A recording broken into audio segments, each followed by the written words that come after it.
Welcome back to What It's Really Like to Be an Entrepreneur. I'm Vincent Lanci, speaker and author of the book Left for Dead, A Story of Redemption. Want to know what it's really like to be an entrepreneur? Well, you came to the right place. Whether you're already an entrepreneur or looking to start your journey tomorrow, or maybe just someone who needs a little extra motivation to get through the day, this is the perfect podcast for you. This is the place where you will learn exactly what it's like in the world of entrepreneurship and hear authentic stories of entrepreneurs grinding on each episode. My goal for this podcast is to help you realize that giving up is never an option. If you missed the last episode, be sure to download it after you tune in today.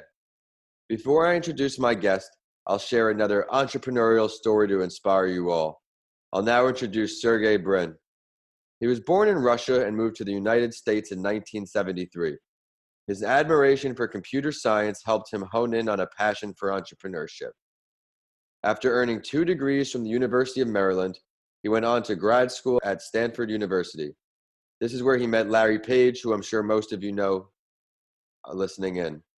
The two boys were fascinated by the idea of advancing the ability to extract meaning from the large amount of data that compiles over the internet.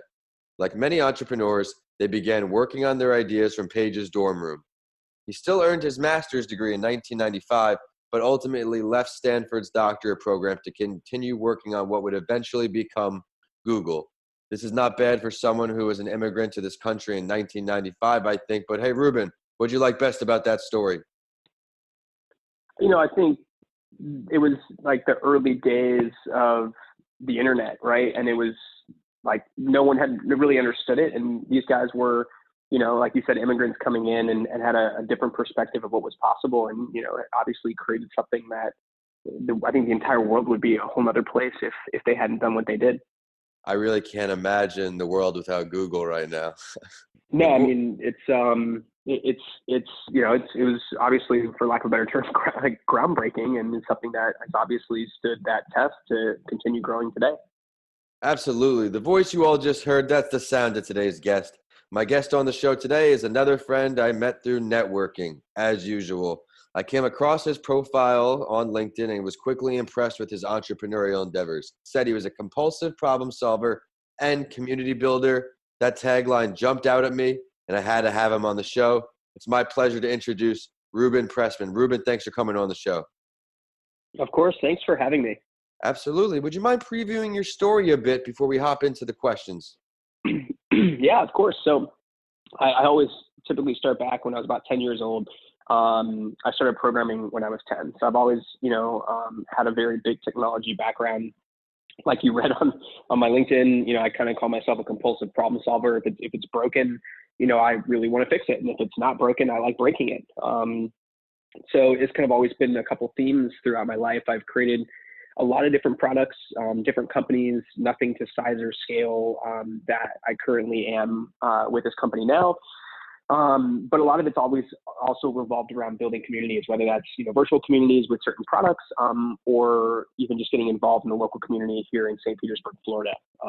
So, as we've grown, this idea mostly got started with presence through my firsthand pain points and experiences as a student at University of South Florida, and then as a staff member at the University of South Florida as well. And, everything from the horrible processes and frustrations around allocating tens of millions of dollars every single year to reaching and engaging students more effectively, and then the data side of how that engagement plays a role on retention and graduation rates drove me to create Presence, which essentially helps universities and colleges better collect their data, understand the data and what it means, and then make a bigger impact around that data for things like that retention, the graduation rate, student success, and workforce readiness.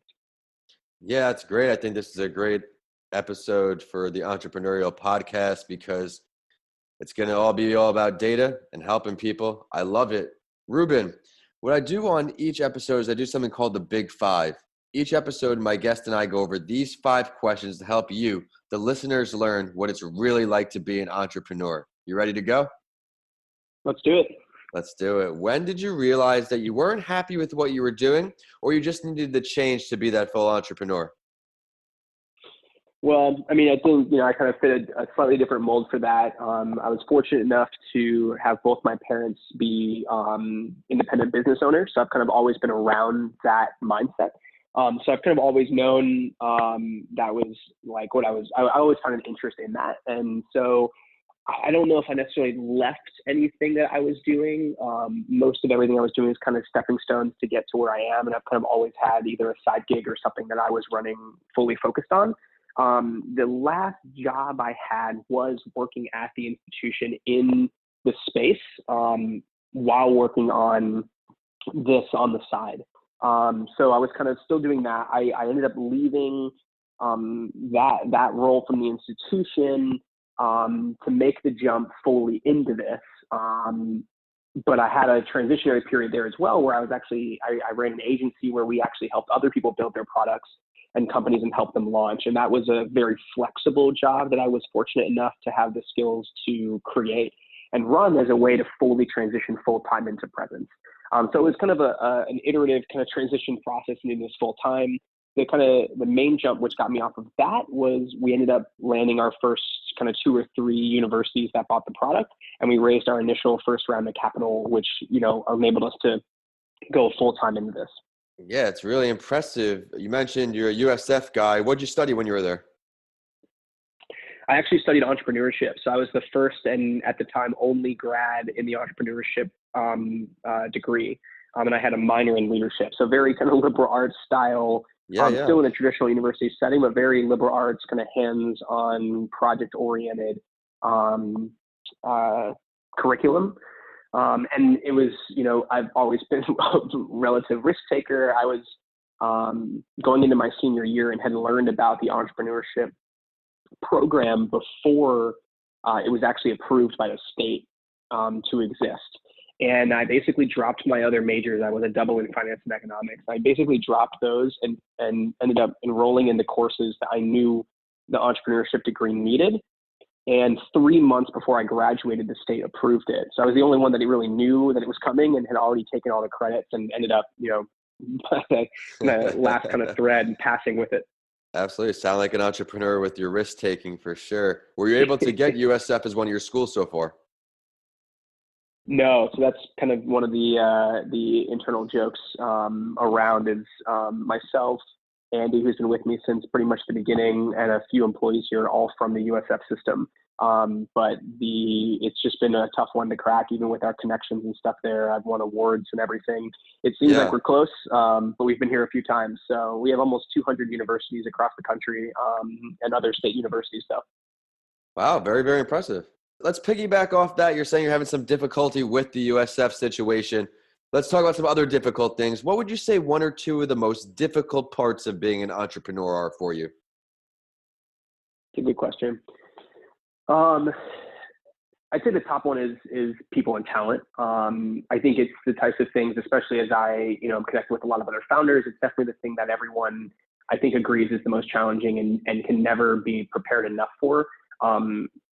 Finding talent is definitely one of the hardest things, and that's, a nationwide problem. And obviously during this time, I mean, the unemployment rate is something like 3% or something nationwide. So, you're kind of stuck having to poach and find talent that might not be ready to make a move and convincing them to do that.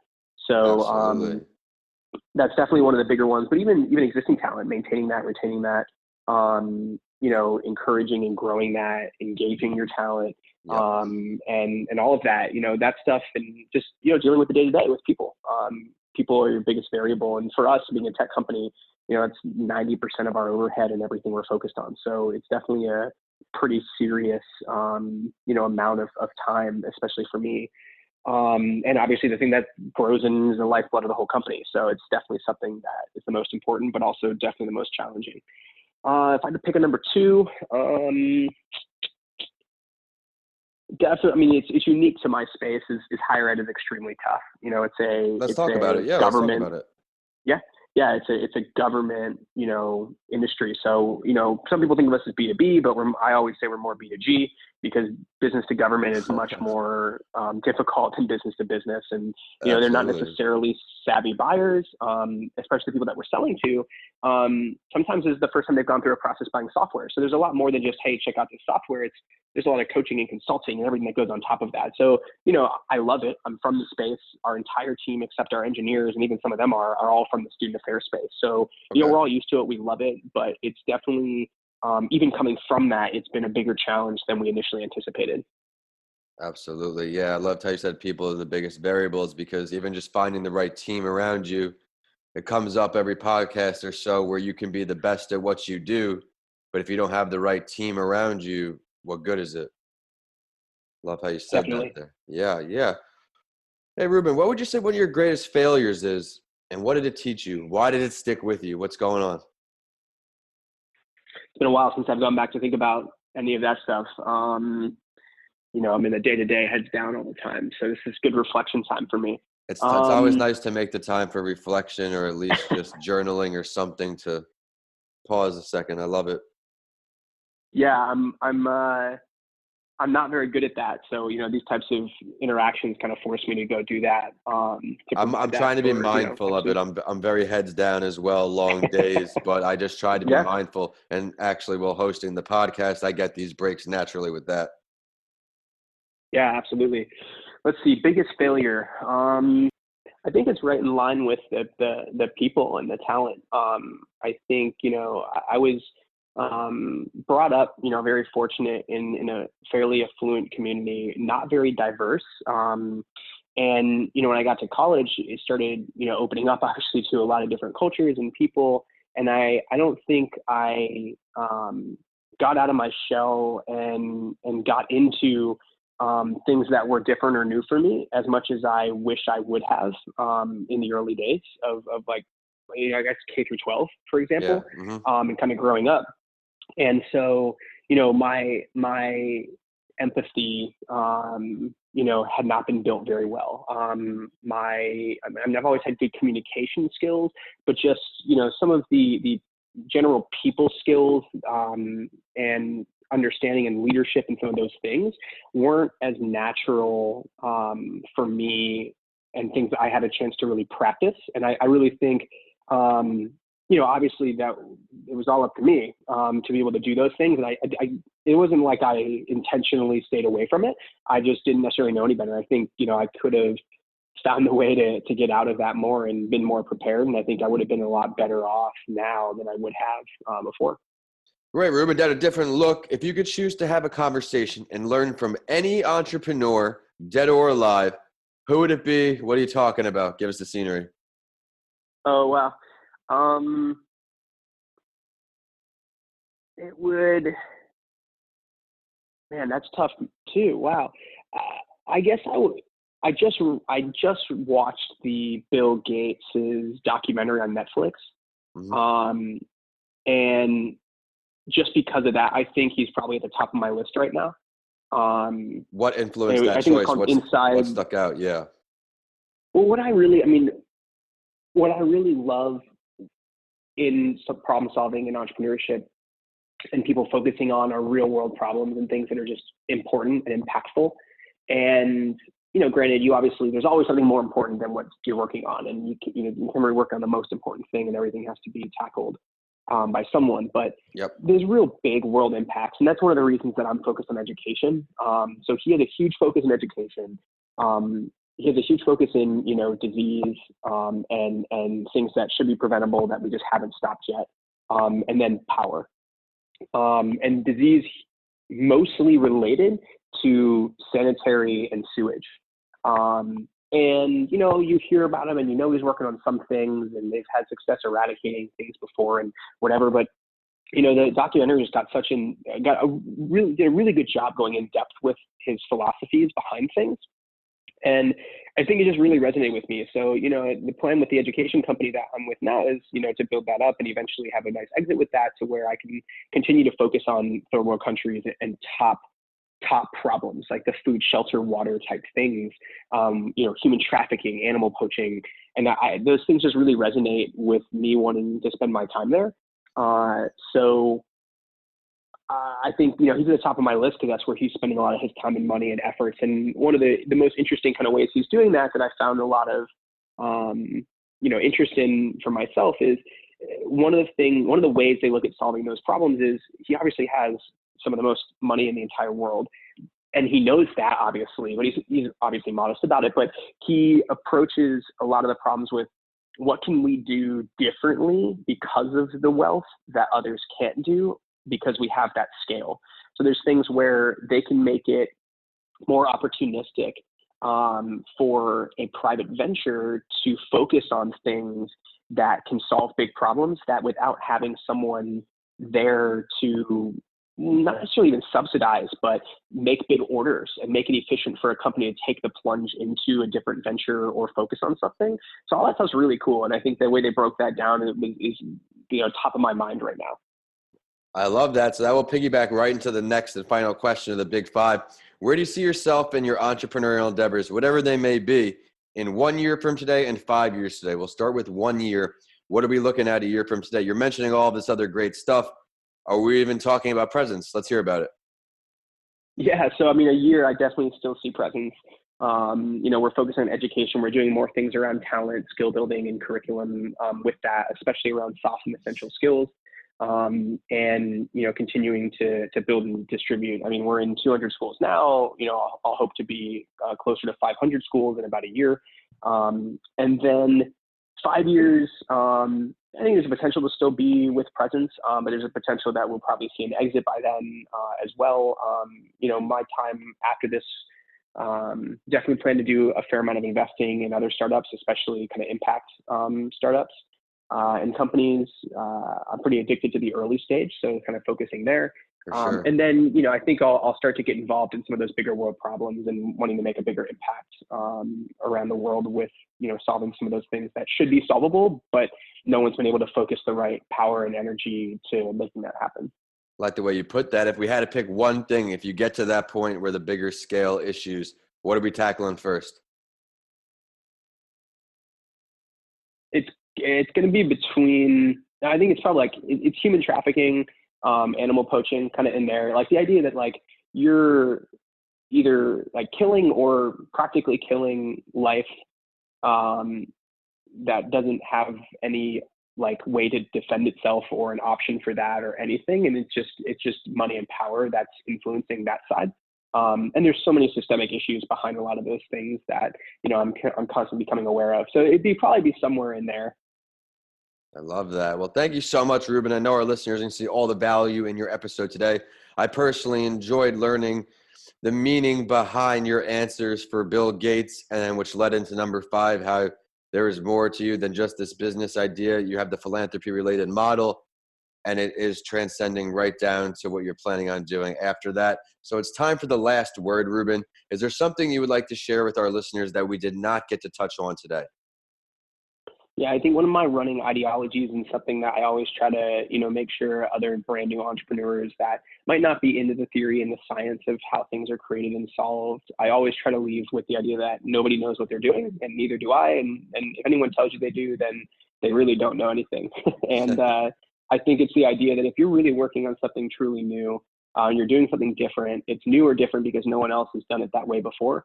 And there is no expert on that. You're technically the most leading expert, and you're going to, start to feel like that imposter syndrome and those other factors and things that make it feel like you're just making it up or you're not sure. And anyone that's done these things before felt the exact same way going into it. So don't let those things hold you back, and good luck. It's a great way to put it, because there is no blueprint or textbook on entrepreneurship or many other categories. So would you please go ahead and let's share your social media or your website, ways for our listeners to follow your journey, request your services? Yeah, LinkedIn's probably the best. My name is actually pretty unique across the internet. It's just Reuben Pressman, so spelled just like that. You'll find me pretty easily. It's probably the best spot to just stay connected to me and stay updated on things. I actually don't post too often on social media. It's mostly just a way to make sure I keep all the connections that I have over time. But that's probably the best route to go. If you want to learn more about Presence, you can check out presence.io. Presence.io. Thank you, Reuben. Remember to check out the show on Instagram and Facebook at Your Favorite Morning Podcast, or on Twitter at Podcasts by Lanci. Of course, my handles are at Vincent A. Lanci on all social media and YouTube. and my website is vincentalanci.com. Make sure to check out my book, Left for Dead, A Story of Redemption, on Amazon now, but be sure to DM me or email me. I want to hear what you think. If you enjoyed today's episode, please continue listening and rate What It's Really Like to Be an Entrepreneur 5 stars. I work hard to find value delivering stories for you on each episode. And as always, I will end the show with a quote that inspired me and know it will for you too. This one from Steve Ellis, founder and co-CEO of Chipotle.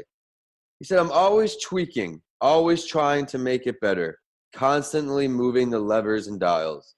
Thanks for listening, and I'll see you on the next episode of What It's Really Like to Be an Entrepreneur.